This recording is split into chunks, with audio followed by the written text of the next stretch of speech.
من دابۃ فی الارض، اور نہیں کوئی مخلوق زمین میں دابہ. شیخ القرآن مولانا طاہر پنپیری ترجمہ کرتے ہیں زندہ سر. اچھا ترجمہ ہے، زندہ سر نہیں ہے کوئی زندہ سر زمین میں. ولا طائر یطیر بجناحیہ، اور نہ پرندہ جو اڑتا ہو دونوں بازوؤں سے. پرندہ جب اڑتا ہے تو ایسے دونوں بازو ہی لاتا ہے.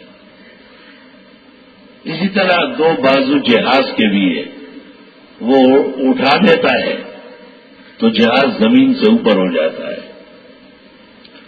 پوری شکل جہاز کی پرندے اور مچھلی کے درمیان ہے. اللہ اکبر. الا امم امثالکم، مگر یہ بھی امتیں ہیں تمہاری جیسی. یہ مخلوقات ہے، یہ بھی اللہ کو مان رہی ہے. صرف 3 مخلوقات ہے جو اللہ کا ذکر نہیں کرتی. ایک کتا، دوسرا گدھا، تیسرا خنزیر. باقی تمام مخلوقات ذکر الہی کرتی ہے. بدل شرع ابی داؤد لمولانا خلیل احمد امبیڈوی.